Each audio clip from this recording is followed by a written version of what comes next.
Chapter 5 The Burglary at the Vicarage. The facts of the burglary at the Vicarage came to us chiefly through the medium of the vicar and his wife. It occurred in the small hours of Whit Monday, the day devoted in Iping to the club festivities. Mrs. Bunting, it seems, woke up suddenly in the stillness that comes before the dawn, with the strong impression that the door of their bedroom had opened and closed. She did not arouse her husband at first, but sat up in bed, listening. She then distinctly heard the pad-pad-pad of bare feet coming out of the adjoining dressing room and walking along the passage towards the staircase. As soon as she felt assured of this, she aroused the Reverend Mr. Bunting as quietly as possible. He did not strike a light, but putting on his spectacles, her dressing gown, and his bath slippers, he went out on the landing to listen. He heard quite distinctly a fumbling going on at his study desk downstairs, and then a violent sneeze. At that, he returned to his bedroom, armed himself with the most obvious weapon, the poker, and descended the staircase as noiselessly as possible. Mrs. Bunting came out on the landing. The hour was about 4, and the ultimate darkness of the night was past. There was a faint shimmer of light in the hall, but the study doorway yawned impenetrably black. Everything was still, except the faint creaking of the stairs under Mr. Bunting's tread and the slight movements in the study. Then something snapped, the drawer was opened, and there was a rustle of papers. Then came an imprecation, and a match was struck, and the study was flooded with yellow light. Mr. Bunting was now in the hall, and through the crack of the door he could see the desk and the open drawer and a candle burning on the desk. But the robber he could not see. He stood there in the hall, undecided what to do, and Mrs. Bunting, her face white and intent, crept slowly downstairs after him.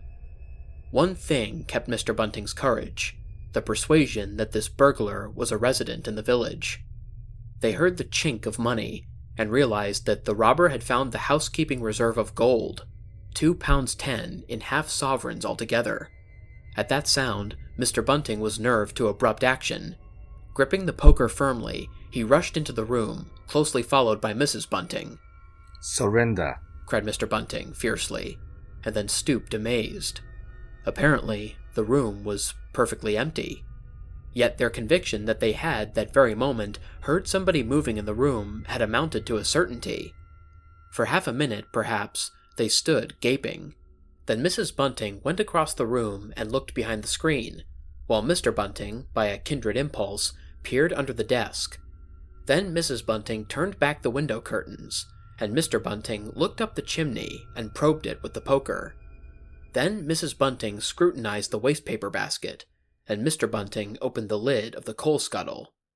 Then they came to a stop and stood with eyes interrogating each other. "I could have sworn," said Mr. Bunting.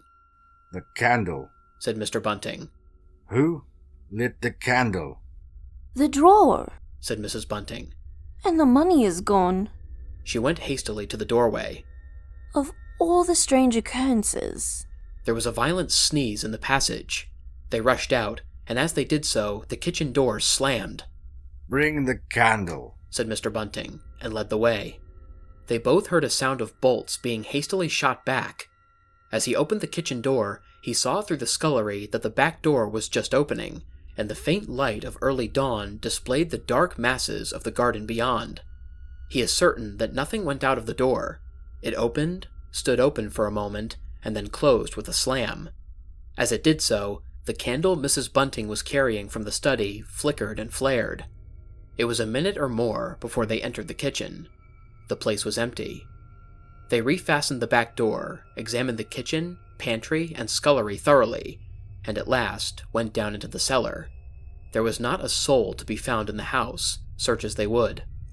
Daylight found the vicar and his wife, a quaintly costumed little couple, still marveling about on their own ground floor by the unnecessary light of a guttering candle.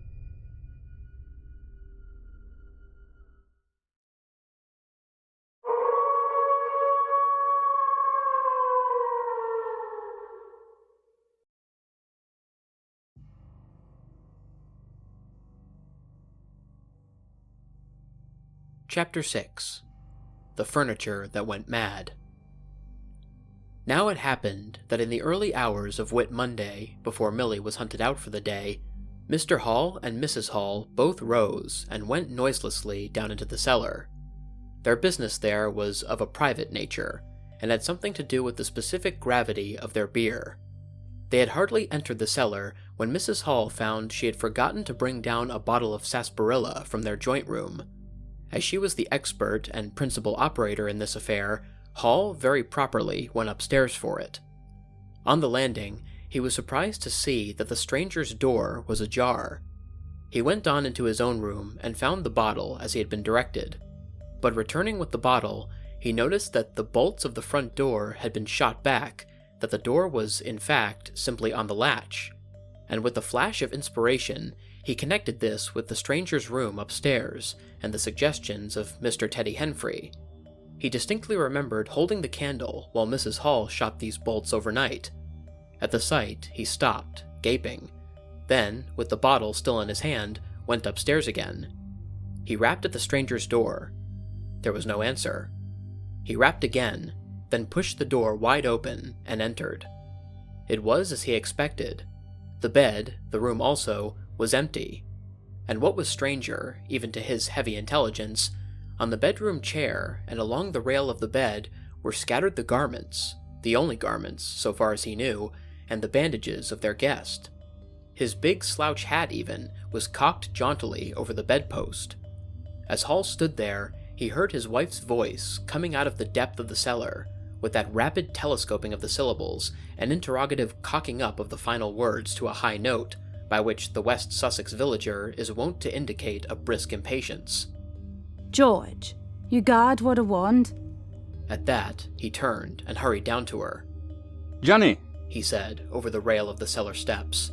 "'Tis the truth what Humphrey says. He's not in his room, he ain't, and the front door's unbolted." At first, Mrs. Hall did not understand, and as soon as she did, she resolved to see the empty room for herself. Hall, still holding the bottle, went first. "If he ain't there," he said, "his clothes are. And what's he doing out his clothes then? 'Tis a most curious business."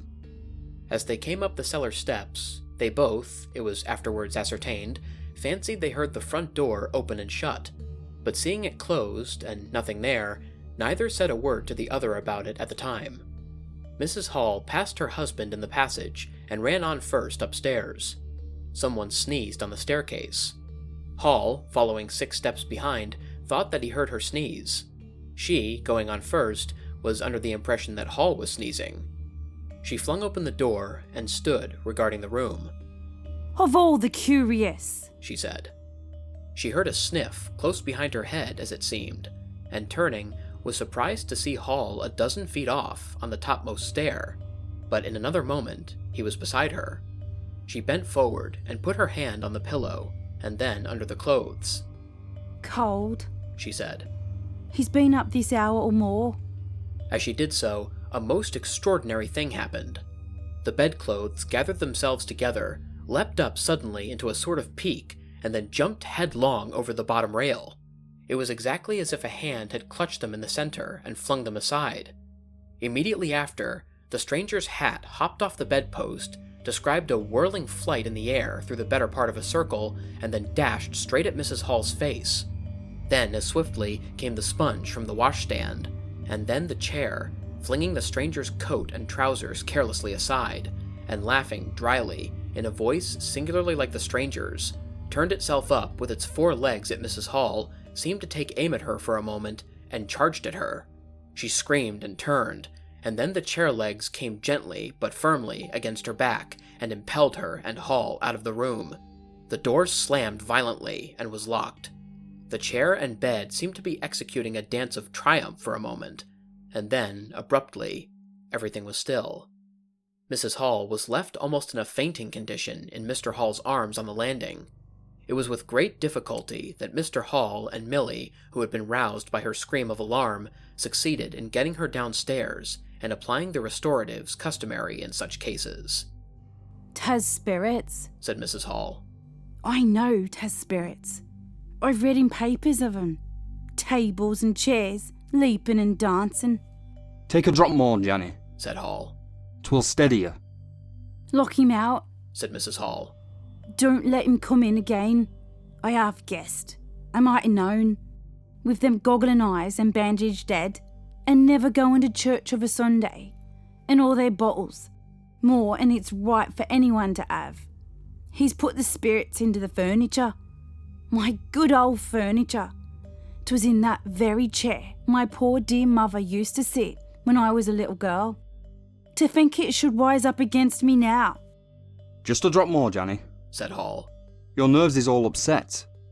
They sent Millie across the street through the golden 5 o'clock sunshine to rouse up Mr. Sandy Wadgers, the blacksmith. Mr. Hall's compliments, and the furniture upstairs was behaving most extraordinary. Would Mr. Wadgers come round? He was a knowing man, was Mr. Wadgers, and very resourceful. He took quite a grave view of the case. I'm damned if that ain't witchcraft, was the view of Mr. Sandy Wadgers. You on horseshoes for such gentry as he? He came round greatly concerned. They wanted him to lead the way upstairs to the room, but he didn't seem to be in any hurry. He preferred to talk in the passage. Over the way, Huckster's apprentice came out and began taking down the shutters of the tobacco window. He was called over to join the discussion. Mr. Huckster naturally followed over in the course of a few minutes. The Anglo-Saxon genius for parliamentary government asserted itself. There was a great deal of talk and no decisive action. Let's have the facts first, insisted Mr. Sandy Wadgers. Let's be sure we be acting perfectly right in busting that there door open. A door on bust is always open to busting, but you can't unbust a door once you've busted in. And suddenly, and most wonderfully, the door of the room upstairs opened of its own accord, and as they looked up in amazement, they saw descending the stairs the muffled figure of the stranger, staring more blackly and blankly than ever, with those unreasonably large, blue glass eyes of his.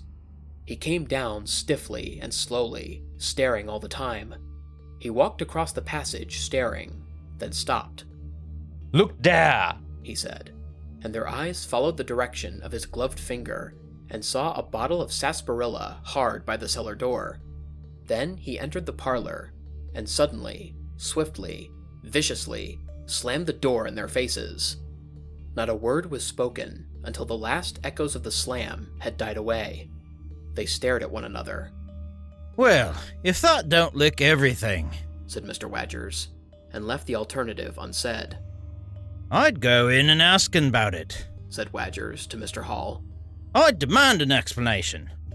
It took some time to bring the landlady's husband up to that pitch. At last, he rapped, opened the door, and got as far as, "Excuse me?" "Go to the devil," said the stranger in a tremendous voice, and, "shut that door after you." So that brief interview terminated.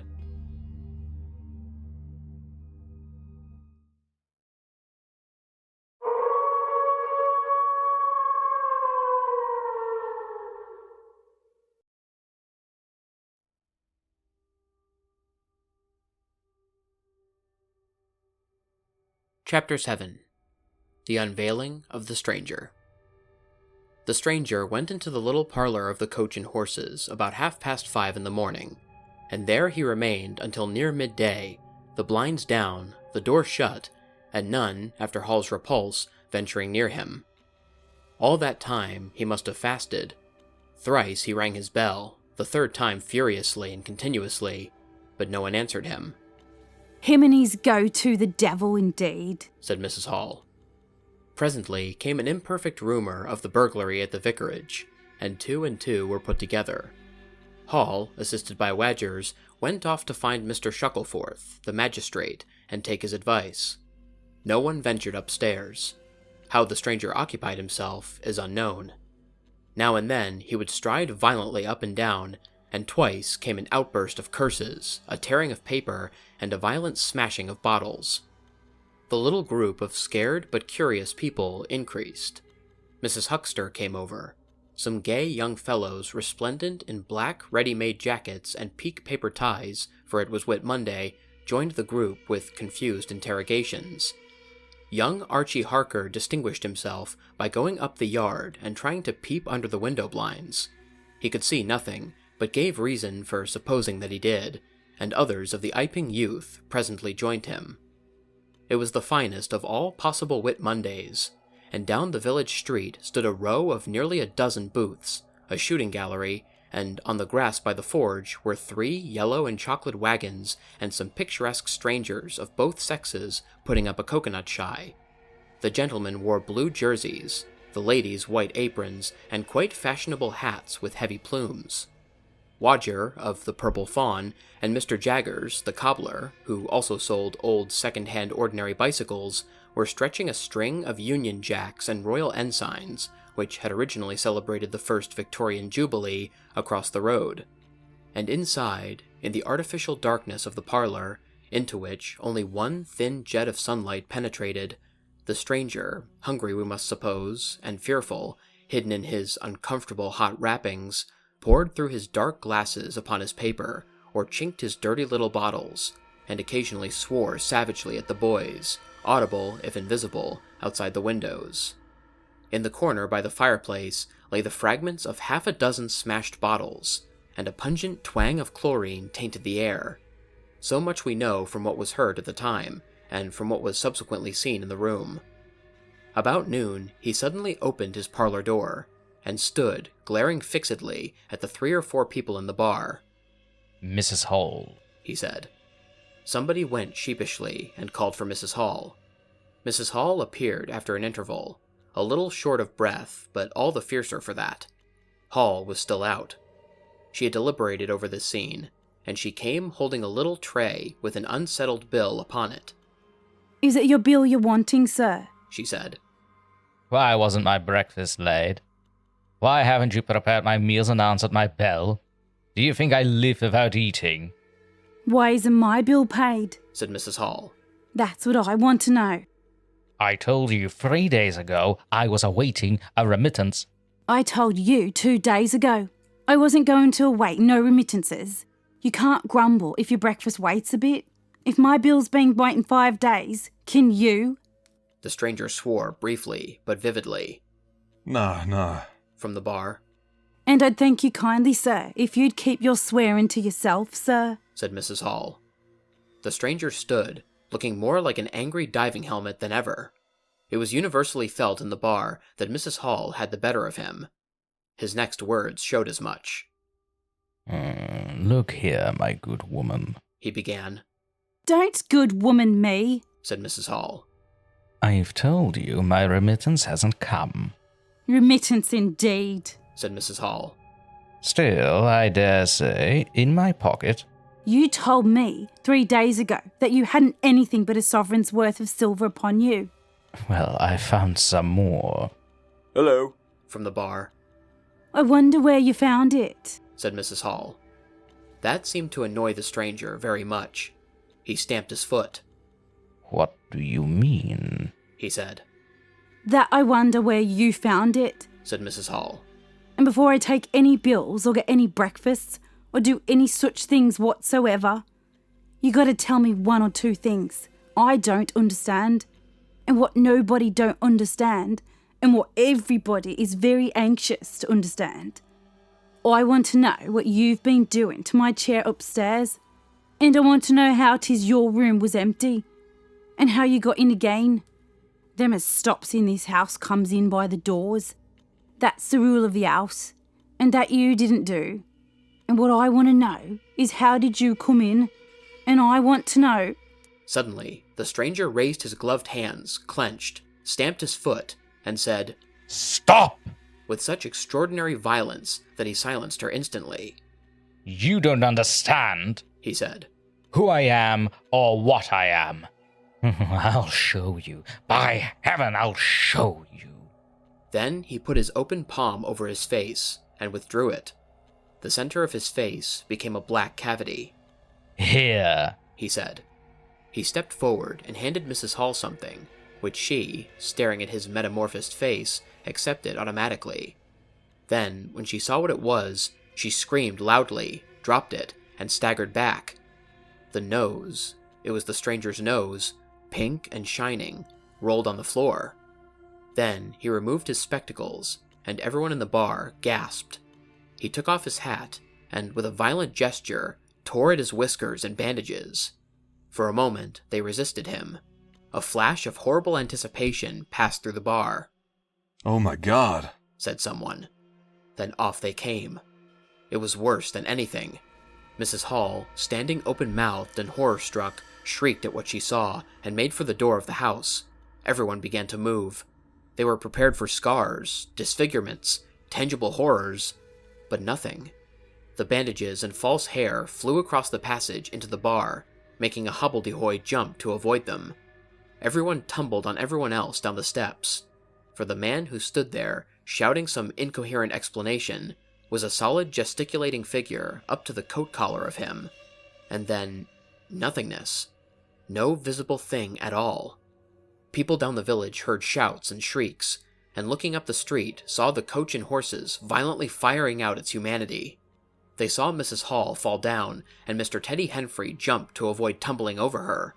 And then they heard the frightful screams of Millie, who, emerging suddenly from the kitchen at the noise of the tumult, had come upon the headless stranger from behind. These increased suddenly. Forthwith, everyone all down the street, the sweetstuff seller, coconut-shy proprietor and his assistant, the swing-man, little boys and girls, rustic dandies, smart wenches, smocked elders, and aproned gypsies, began running towards the inn, and in a miraculously short space of time, a crowd of perhaps 40 people, and rapidly increasing, swayed and hooted and inquired and exclaimed and suggested in front of Mrs. Hall's establishment. Everyone seemed eager to talk at once, and the result was babble. A small group supported Mrs. Hall, who was picked up in a state of collapse. There was a conference, and the incredible evidence of a vociferous eyewitness. Oh, Bogey. What's he been doing then? Ain't hurt the girl, has he? Run at it with a knife, I believe. No, Ed, I tell you. I don't mean no manner of speaking. I mean mon without a Ed. Nonsense. 'Tis some conjuring trick. Fetched off his wrapping, he did. In its struggles to see in through the open door, the crowd formed itself into a straggling wedge, with the more adventurous apex nearest the inn. He stood for a moment. I heard the gal scream and he turned. I saw her skirts whisk, and he went after her. Didn't take 10 seconds. Back he comes with a knife in his hand and a loaf. Stood just as if he was staring. Not a moment ago. Went in their door. I tell you, ain't got no head at all. You just missed him. There was a disturbance behind, and the speaker stopped to step aside for a little procession that was marching very resolutely towards the house. First Mr. Hall, very red and determined, and then Mr. Bobby Jaffers, the village constable, and then the wary Mr. Wadgers. They had come, now armed with a warrant.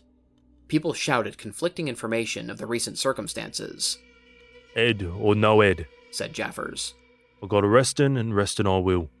Mr. Hall marched up the steps, marched straight to the door of the parlor, and flung it open. Constable, he said. Do your duty. Jaffers marched in, Hall next, Wadgers last. They saw in the dim light the headless figure facing them, with a gnawed crust of bread in one gloved hand and a chunk of cheese in the other. That's him, said Hall. What the devil is this? Came in a tone of angry expostulation from above the collar of the figure.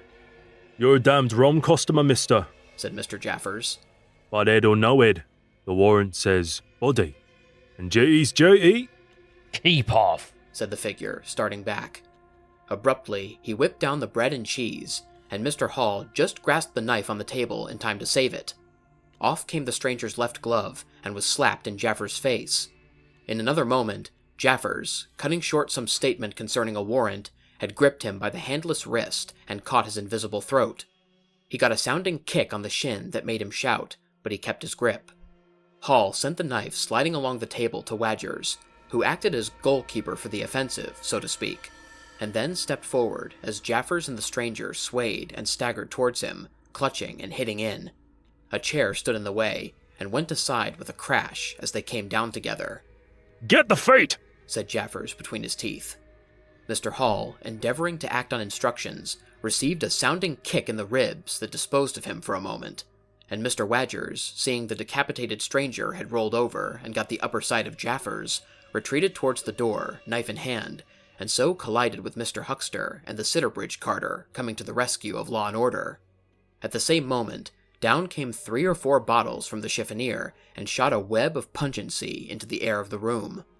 "I'll surrender!" cried the stranger, though he had Jaffers down, and in another moment he stood up, panting, a strange figure, headless and handless, for he had pulled off his right glove now as well as his left. "It's no good," he said, as if sobbing for breath. It was the strangest thing in the world to hear that voice coming as if out of empty space, but the Sussex peasants are perhaps the most matter-of-fact people under the sun. Jaffers got up also, and produced a pair of handcuffs. Then he stared. "I say," said Jaffers, brought up short by a dim realization of the incongruity of the whole business. "Darn it. Can't use 'em as I can see 'em." The stranger ran his arm down his waistcoat, and, as if by a miracle, the buttons to which his empty sleeve pointed became undone. Then he said something about his shin and stooped down. He seemed to be fumbling with his shoes and socks. "Why?" said Huckster suddenly. "That's not a man at all. It's just empty clothes. Look, you can see down his collar and the linings of his clothes. I can put my arm..." He extended his hand. It seemed to meet something in midair, and he drew it back with a sharp exclamation. "I'd wish you'd keep your fingers out of my eye," said the aerial voice, in a tone of savage expostulation. "The fact is, I'm all here, head, hands, legs, and all the rest of it, but it happens I'm invisible. It's a confounded nuisance, but I am. That's no reason why I should be poked to pieces by every stupid pumpkin in Iping, is it?" The suit of clothes, now all unbuttoned and hanging loosely upon its unseen supports, stood up, arms akimbo. Several other of the menfolks had now entered the room, so that it was closely crowded. "Invisible, eh?" said Huckster, ignoring the stranger's abuse. "Who ever heard the likes of that?" It's strange, perhaps, but it's not a crime. Why am I assaulted by a policeman in this fashion?" "Ah, that's a different matter," said Jaffers.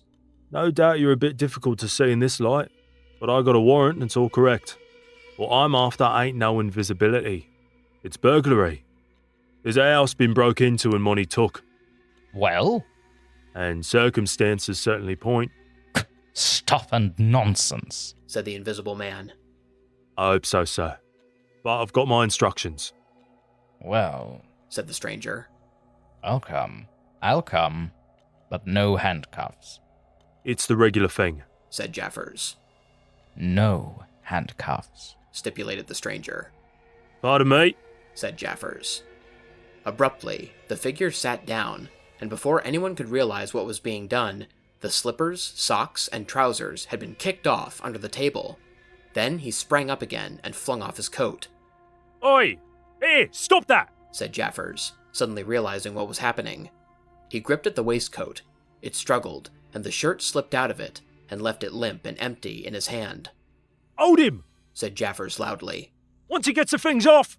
"Hold him!" cried everyone, and there was a rush at the fluttering white shirt, which was now all that was visible of the stranger. The shirt sleeve planted a shrewd blow in Hall's face that stopped his open-armed advance, and sent him backward into old Toothsome the sexton, and in another moment the garment was lifted up and became convulsed and vacantly flapping about the arms, even as a shirt that is being thrust over a man's head. Jaffers clutched at it, and only helped to pull it off. He was struck in the mouth out of the air, and incontinently threw his truncheon, and smote Teddy Henfrey savagely upon the crown of his head. "Look out!" said everybody, fencing at random and hitting at nothing. "Hold him." "Shut the door!" "Don't let him loose." "I got something. Here he is." A perfect babel of noises they made. Everybody, it seemed, was being hit all at once, and Sandy Wadgers, knowing as ever, and his wits sharpened by a frightful blow in the nose, reopened the door and led the rout. The others, following incontinently, were jammed for a moment in the corner by the doorway. The hitting continued. Phipps, the Unitarian, had a front tooth broken, and Henfrey was injured in the cartilage of his ear. Jaffers was struck under the jaw, and turning, caught at something that intervened between him and Huckster in the melee, and prevented their coming together. He felt a muscular chest, and in another moment, the whole mass of struggling, excited men shot out into the crowded hall. "I got him!" shouted Jaffers, choking and reeling through them all, and wrestling with purple face and swelling veins against his unseen enemy. Men staggered right and left as the extraordinary conflict swayed swiftly towards the house door and went spinning down the half-dozen steps of the inn. Jaffers cried in a strangled voice, holding tight nevertheless, and making play with his knee, spun around, and fell heavily undermost with his head on the gravel. Only then did his fingers relax. There were excited cries of, "Hold him!" "Invisible," and so forth, and a young fellow, a stranger in the place, whose name did not come to light, rushed in at once, caught something, missed his hold, and fell over the constable's prostrate body. Halfway across the road, a woman screamed as something pushed by her. A dog, kicked apparently, yelped and ran howling into Huckster's yard, and with that, the transit of the invisible man was accomplished. For a space, people stood, amazed and gesticulating, and then came panic and scattered them abroad through the village as a gust scatters dead leaves. But Jaffers lay quite still, face upward and knees bent, at the foot of the steps of the inn.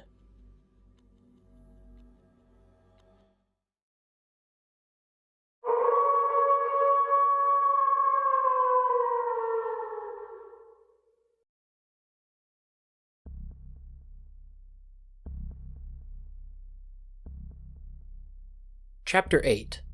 In Transit.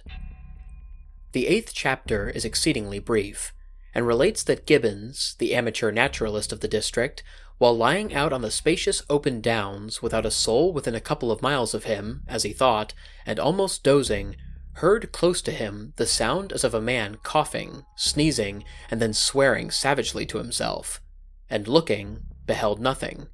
Yet the voice was indisputable. It continued to swear with that breadth and variety that distinguishes the swearing of a cultivated man. It grew to a climax, diminished again, and died away in the distance, going as it seemed to him in the direction of Aberdeen. It lifted to a spasmodic sneeze, and ended. Gibbons had heard nothing of the morning's occurrences, but the phenomenon was so striking and disturbing that his philosophical tranquility vanished. He got up hastily, and hurried down the steepness of the hill towards the village, as fast as he could go.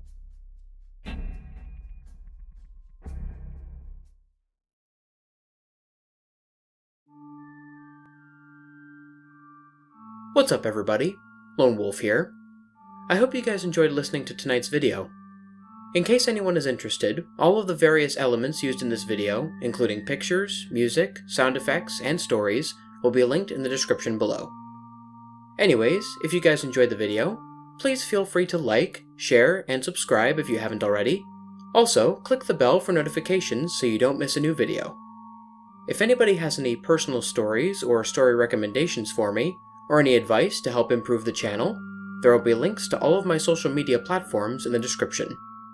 I'm mostly active on Twitter and on Instagram, but I also have an email, a Discord server, and a TikTok account that you can message me on as well.